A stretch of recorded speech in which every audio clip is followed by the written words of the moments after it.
प्रिय भक्तों, आज मैं सुंदरकांड का हिंदी से वर्णन करने जा रहा हूँ। इसे ध्यानपूर्वक सुने और सुनाएं। बोल दो हनुमान जी महाराज की जय। शांतं शाश्वतमेव प्रमेयमखिलं निर्वाण शान्तिप्रदं ब्रह्मा शम्भो फणिजेन्द्रमनीशं वेदान्तं विभुं रामाख्यं जगदीश्वरं श्रीगुरुं मायामनुष्यं हरे वन्देऽहं करुणाकरं रघुवरं भूपालचूडामणिं नान्यास्पृह रघुपते हृदय स्मृति सत्यं वदामि च भवान् खिलान्त्रात्मा भक्तिं प्रवक्ष रघुपुङ्गव निर्भरा मे कामादिदोषरहितं कुर्मानुसं च अतुलितबलधामं हेमशैलाभदेहं धनुजमन्कुशायनं ज्ञानिनामाग्रगण्यं सकलगुणनिधानं वारिणानामधीशं रघुपतिप्रियभक्तं वादिजातं नमामि।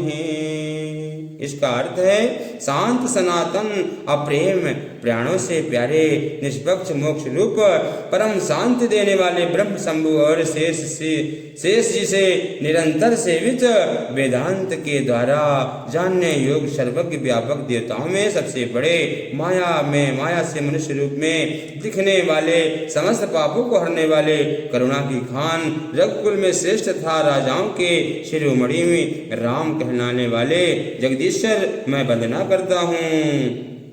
हे रघुनाथ जी, मैं सत्य कहता हूँ और फिर आपसे सबके अंतरात्मा ही है, सब जानते ही हैं कि मेरे हृदय में दूसरी कोई इच्छा नहीं है। हे रघुकुल श्रेष्ठ, मुझे अपनी निर्भरा पूर्ण भक्ति दीजिए और मेरे मन को काम आदि दोषों से रहित कीजिए। अतुलित बल के धाम सोने के पर्वत सुमेरु के समान कांति युक्त शरीर वाले दैत्य रूप वन को ध्वंस के लिए अग्नि रूप ज्ञानियों में अग्र मैं संपूर्ण गुणों के निधान वानरों के स्वामी श्री रघुनाथ जी के प्रिय भक्त पवन पुत्र हनुमान जी को मैं प्रणाम करता हूँ। जामवंत के वचन सुहाए सुनि हनुमंत हृदय अति भाए जब लगे मोहि परख्यों तुम भाई सहे खुद कंद मूल फल खाए। जामवान के सुंदर वचन सुनकर हनुमान जी के हृदय को बहुत ही भय से बोले, हे भाई, तुम लोगों दुख सहकर कंद मूल फल खा कर तब तक मेरी राह देखना जब तक मैं ओम जब लगी आवो सीता हूँ देखी हुई है काज मुहि हरस विशेषी यह कहनाय सबल कहूँ माथा चले हरस ही धरि रघुनाथा। कहते हैं जामवन से कि जब तक मैं सीता जी को देखकर लौट न आऊं काम अवश्य होगा, क्योंकि मुझे बहुत ही हर्ष हो रहा है। यह कहकर और सबको मस्तक नवाकर तथा हृदय में से रघुनाथ जी का मन में धारण कर के हनुमान जी हर्षित होकर चल दिए। सिंधु तीर का भूधर सुंदर कौतिक कूद पड़ो ताओ पर बार बार रघुवीर संहारी तर क्यों पवन तनय बल भारी। समुद्र के तीर पर एक सुंदर पर्वत था। हनुमान जी बोले कि हनुमान जी खेल से ही अनायास ही कूदकर उस पर जाकर चढ़ गए। बार बार बल का स्मरण करके अत्यंत बलवान हनुमान जी उस पर बड़े वेग से उछले।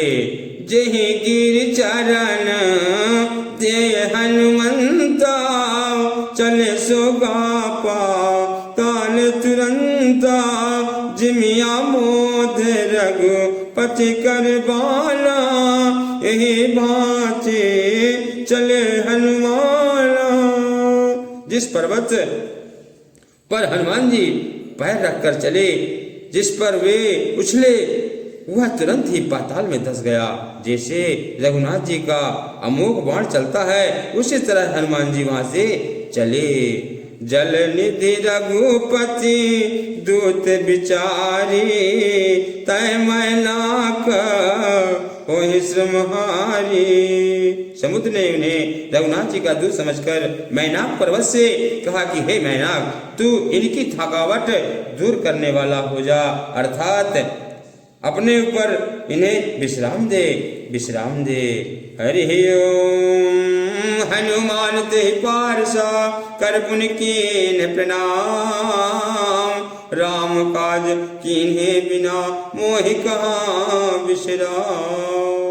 हनुमान जी ने उसे हाथ से छू दिया, फिर प्रणाम करके कहा, हे भाई, श्री रामचंद्र जी का काम के लिए बिना मुझे विश्राम नहीं है। ओम जात पवन सुत देवन देखा, जाने कहाँ बल बुद्धि विशेषा, सुरसा नाम अहिन के माता, पठन आए कही तेहि बाता। देवताओं ने पवन पुत्र हनुमान जी को जाते हुए देखा। उनकी विशेष बल बुद्धि को जानने के लिए परीक्षार्थ उन्होंने परीक्षा लिया। सुरसा नाम सांपों की माताओं को भेजा। उसने आकर हनुमान जी यह बात कही, आज सुरन मोहि दिन हारा, सुन बचन यह पवन कुमारा, राम काज कर फिर मैं आवो, सीता एक सुध प्रभु सुनावो। आज देवताओं ने मुझे भोजन दे दिया है। यह वचन सुनकर पवन पुत्र हनुमान जी ने कहा, श्री रामचंद्र जी का कार्य करके मैं लौट आऊं और सीता जी की खबर प्रभु को सुना दूं। तब तब बदन पैठहूँ आई, सच कहूँ वही जान दिमाई, कब नहीं जतन दे नहीं जाना, ग्रस सिन मोहि कहो हनुमाना। फिर हनुमान जी बोले, तब तक मैं आकर तुम्हें मुंह में घुस जाऊंगा, तुम मुझे खा लेना। हे माता, मैं सत्य कहता हूँ, अभी मुझे जाने दे। जब किसी भी उपाय से उसने जाने नहीं दिया, तब हनुमान जी ने कहा, तो फिर मुझे खा ले। जो जन भरते ही बदन पसारा, कपितन कीन जुगन विस्तारा, सो रह जो जन मुकुट ठयऊ, तुरत पवन सुत 32 भयऊ। उसने योजन भर 4 कोस में मुंह फैलाया। तब हनुमान जी ने अपने शरीर को उससे दुगना बढ़ा लिया। उसने 16 योजन का मुख किया। हनुमान जी तुरंत ही 32 योजन हो गए। जस जस सुरसा बदन बढ़ावा, तास दून कपि रूप दिखावा, सत जोजन ते आनन कीन्हा, अति लघु रूप पवन सुत लीन्हा। जैसे जैसे सुरसा मुख का विस्तार बढ़ाती थी, हनुमान जी उसका दूना रूप दिखाते थे। उसने 100 योजन 400 कोस का मुख किया। तब हनुमान जी तुरंत छोटा रूप धारण करके और बदन पठाए पुनि बाहरी आवा, मांगा विदा ताहि सिरनावा, मोहि सुरन जेहि लागी पठावा, बुध बल मरम तोर मैं पावा। और मैं उसके मुख में घुसकर तुरंत ही फिर बाहर निकल आए और उसे सिर नवाकर विदा मांगने लगे। उसने कहा, मैं तुम्हारी बुद्धि बल वेद पा लिया, जिसके लिए देवताओं ने मुझे भेजा था।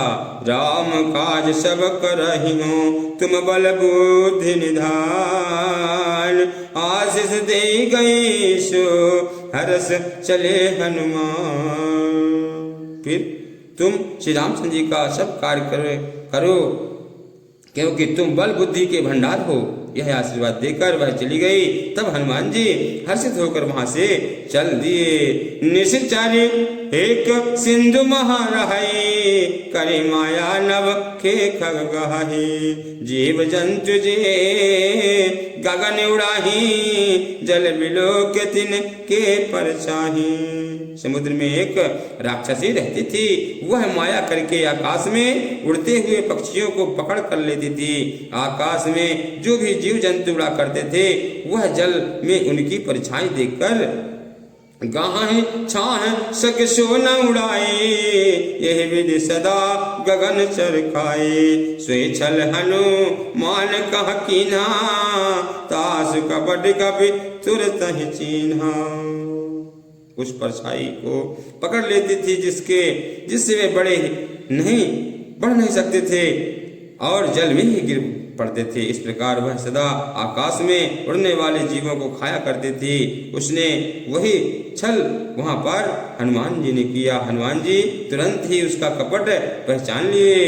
ताहि मार सुत वीरा, बारज पार गयो मत धीरा। जहाँ जाय दे की वन शोभा, गुंजर चंचा रिक मत लोभा।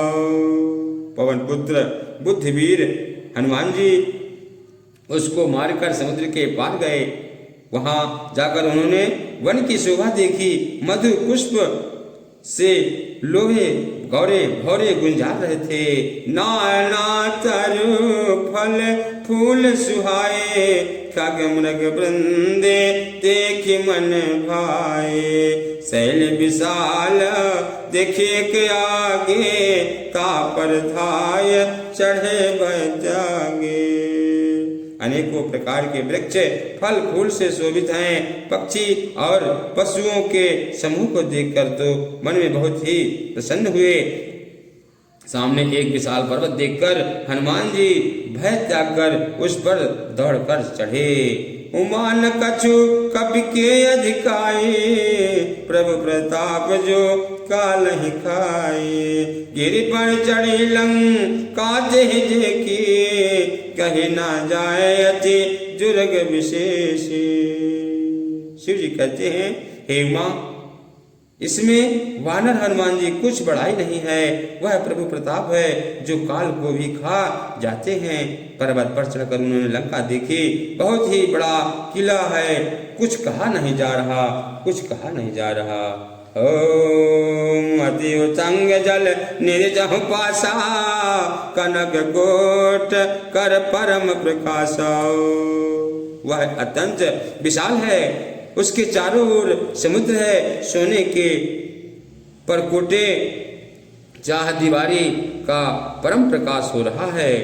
ओम कनक कोट विचित्र मुनिकृत, सुंदर तैना घना। चौहट हट सुबठ बेती, चार पुर बहु विधि बना। गजबाज खचर निकर पदचर, रथ बरोथन को गने बहु रूप निश्चर। जो थयति बल सेन बरनत नहीं बने। विचित्र मणियों से जड़ा हुआ सोने का परकोटा है। उसके अंदर बहुत ही सुंदर सुंदर घर हैं। चौराहे